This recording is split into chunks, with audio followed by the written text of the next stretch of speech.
Hello mga ka-One Piece fans! Ngayon ay tatalakayin natin ang 5 living weapon o buhay na sandata. Sisimulan natin ito sa pinakamahina papunta sa pinakamalakas. Pero bago yan, alam mo ba na sa One Piece may mga sandata na buhay o tawagin na living weapon? Hindi lang basta weapon ito guys, may sariling isip, personalidad at kapangyarihan. Ito ang top 5 living weapons na may kakaibang lakas at kapangyarihan. Pero bago natin simulan, siguradihin mong i-hit ang subscribe at i-on ang notification bell para hindi mo ma-miss ang iba pang One Piece lore, secrets at analysis gaya nito. Simulan natin sa number 5. Fungfried, ang buhay na elepanteng espada ni Spandam. Si Fungfried ay espada ni Spandam at pagkatapos kainin ng Zozo no Mi, nagkaroon siya ng kakayahan mag-transform sa elepante o hybrid na anyo. Sa normal niyang sword form, may makikita kang tusks at tail-shaped tassel. Habang sa elephant, lumalaki siya, may leather harness at gentle ang muka, halos ka-size ni Spandam. Siya rin ang pinakaloyal na kasama ni Spandam kahit na mahina ito at maliit, kaya Fungfried ang nagpapakita ng tunay na lakas. Sa kanyang hybrid at elephant forms, may lakas at tibay na elepante, kasama ang sharpness ng steel blade. Marunong siya mag-strategize sa laban at pwede pang mag-ram ng kalaban sa confined space. Pero dahil si Spandam ay hindi magaling sa espada, kadalasan ang mga atake ni Fungfried ay para sa surprise at proteksyon, hindi sa open battle. Sa Enies Lobby, ginamit siya ni Spandam para bantayan si Nico Robin at humarap sa Straw Hat Pirates. Ngulit sa huli, napigilan siya ni Frankie at naging dahilan para matumba ang dalawa, si Fungfried at si Spandam. Alam mo ba, si Spandam ay may elefante mula pagkabata at pwedeng ito mismo si Fungfried. Paborito niyang pagkain ay saging. Si Fungfried ay halimbawa ng isang buhay na espada na may kakayahang mag-transform at pagtaglay ng sariling personalidad. Sa mundo ng One Piece, kahit ang espada, pwede rin maging kaibigan at bodyguard sa parehong oras. Ang number 4 sa ating list ay si Wan Yudo, ang buhay na sandata ni Black Maria. Si Wan Yudo ay isang gifter ng Beast Pirates at ginamit bilang personal weapon ni Black Maria sa Wano Country Arc. Matapos kainin ng isang pug smile, nagbago ang kanyang katawan. Naging maliit na aso habang nanatiing tao ang ulo niya, may apoy sa balbas at lagi nakaningiti. Mukha siyang katawa-tawa, pero sa totoo lang, nakakatakot ang kanyang sinapit. Hindi direktang walaban si Wan Yudo.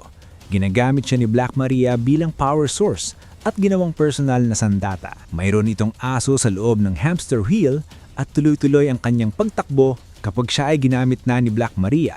Habang mas mabilis siyang tumakbo, mas malakas ang apoy na bumabalot sa sandata. Kaya bawat hampas ay mas mapanira. Pero may kahinaan si Wan Yudo. Kahit napapaligiran siya ng apoy, mahina siya sa mga atake na may yelo. Sa laban ni Black Maria laban kina Nico Robin at Brook, ginamit ang teknik na Furisode Wan Yudo para durugin ang mga kalaban. Pero ginamit ni Brook ang kanyang soul powers para i-freeze si Wan Yudo, na agad nagpahinto sa apoy at napatigil sa paggamit ng mga special skills ni Wan Yudo. Si Wan Yudo ay base pala sa Japanese yokai, ulo ng tao sa loob ng nagliliyab na gulong. Isa siyang simbolo ng smile fruits, kapangyarihan na may kapalit na paghihirap at ng kaligayahan na walang tunay na saya. Pang number 3 sa ating list ay si Misery, ang living weapon ni Big Mom mula sa kanyang soul. Si Misery ay isang living weapon ni Big Mom na nilikha mula sa kombinasyon ni na Prometheus, Hera at Napoleon. Isang buhay na sandata na puro pagkawasak. At isa itong higanting babae na parang multo. May mahabang buhok, matutulis na kuko at may kidlat na parang bracelet sa mga puso niya. Ang lower body niya ay isang mahaba, umuusok na buntot na parang ghostly tail. Kaya halos imposible siyang talunin. Tapat at walang awang sumusunod sa utos ni Big Mom. Nilikha mula sa Macer Saber combination ni Big Mom, gumagamit si Misery ng parehong apoy at kidlat sa mga malupit na atake. Ang kanyang laki at lakas ay kayang durugin ng mga gusali at pwede siyang lumipad ng mabilis na halos imposible na matapatan ang kanyang mga galaw. Sa Wano Country Arc, 8 tiga niyang pinag-aatake si Eustace Kid, mga samurai at mga pirata. At inutusan pa niyang patayin si Trafalgar Law matapos ang puncture willy technique nito. Sa laban ng kanyang katapatan at kapangyarihan ay naging malaking banta. Halos mga bago niya ang takbo ng labanan para kay Big Mom. Pero sa huli, hinati siya pahalang ni Law at natapos ang kanyang pagkawasak. Ang pangalan niya, Misery, ay literal na nangangahulugan na 3,000 leagues. na tumutukoy sa anime na 3,000 Leagues in Search of Mother. Ang kanyang ghost inaanyo ay kahiwig ni Big Mom nung siya ay kabataan, na maaring hudyat sa pinagmulan niya at sa obsesyon ni Big Mom kay Mother Carmel. Ang number 2 sa ating list ay Cerberus, ang mythical Zoan type na sandata ni Shamrock. Si Cerberus ay ang espada ni Figureland Shamrock at sa normal nitong anyo, isa lamang itong eleganteng saber na kahawig ng Griffon ni Shanks. Pero kapag na-activate ang Devil Fruit nito, nagiging isang higanteng aso na may 3 ulo. Ang pinaka-unique kay Cerberus ay ang talagang totoo na isa siyang awakened mythical Zoan na inanimate object. Isang bagay na bihirang-bihira sa One Piece. Hindi lang siya buhay, kundi may kakayahang mag-transform sa full beast form at sword-beast hybrid. Bilang espada, kaya niyang maglabas ng malalaking talim mula sa bawat bibig na ginagamit pambutas sa kalaban. Mas delikado pa rito, kaya niyang paghiwa-hiwalayin ang 3 niyang ulo na lumilipad gamit ang apoy na parang jet propulsion. Ibig sabihin, pwede siyang umatake ng sabay-sabay at independent. Hindi aksidente na kahit si Prince Loki na sanay sa mababangis na halimaw ay nagulat sa presensya ni Cerberus. Ipinapakita nito na hindi lang ito lakas, isa itong nagpapatunay ng dominasyon at kontrol sa laban. Pero guys, nakagapos si Loki at hindi natin alam kung paano ba ito makipaglaban ng sabayan. Ang pangalan na Cerberus ay direkta na hango sa tagapagbantay ng underworld sa Greek mythology at hindi rin aksidente na unang lumitaw siya sa underworld ng Elbath. Dagdag pa, ang itim na apoy sa talim at paligid nito ay kahawig ng powers ni Naimo at ng 5 Elders na posibleng pahiwatig ng mas malalim na koneksyon.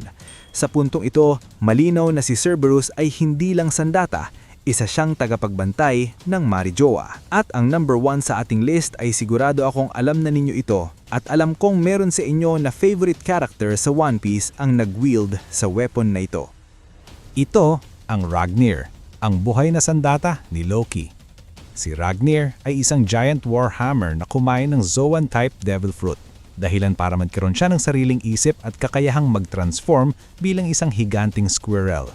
Sa loob ng daan-daang taon, siya ang naging tagapagbantay ng National Treasure Devil Fruit ng Elbaf at walang sino man ang pinayagan niyang kumain nito. Ang pinakaimportanteng aspeto ni Ragnir ay hindi lang ang bigat o tibay nito, kundi ang kanyang pamantayan. Kahit si Prince Loki, hindi agad pinayagan. Nagkaroon muna ng labanan kung saan nasira ang dating martilyo ni Loki, habang si Ragnir ay nanatiling buo. Isang malinaw na simbolo na hindi sapat ang lakas lang. Kapag hawak na ni Loki si Ragnir, lumalabas ang tunay nitong potensyal. Sa bawat hampas ng martilyo, nakakapagtawag ito ng kidlat sapat para magdulot ng sunog at malawakang pinsala.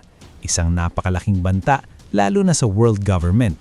Sa last chapter ng One Piece 1171 ay ipinakita ni Loki kung gaano kalakas si Ragnir para magpakitang gilas kay Luffy. Ginamit nito ang special ability ni Ragnir na Niflheim sa Draugr Skeleton na sa isang smash ay nagyelo ng tuluyan ang Skeleton Giant. Alam nyo ba na ang pangalang Ragnir ay malinaw na hango sa Ragnarok at Mjolnir, martilyo ni Thor? At tulad ng Norse mythology, hindi lahat ay karapat-dapat humawak ng kapangyarihang ito. Sa One Piece, pinapaalala ni Ragnir na ang tunay na lakas ay hindi kinukuha. Ito ay pinipili. At yan ang ating top 5 living weapons sa One Piece. Mga sandatang hindi lang basta armas, kundi may sariling buhay, kapangyarihan at personalidad na kayang baguhin ang takbo ng laban. Kung nagustuhan mo ito at gusto mo pa ng mas maraming One Piece review, huwag kalimutang isubscribe ang channel, i-hit ang notification bell, at mag-iwan ng comment ang iyong sariling top 5 at kung alin sa mga living weapons ang pinakamalakas sa tingin mo. Hanggang sa susunod na lore adventure, mga ka-One Piece!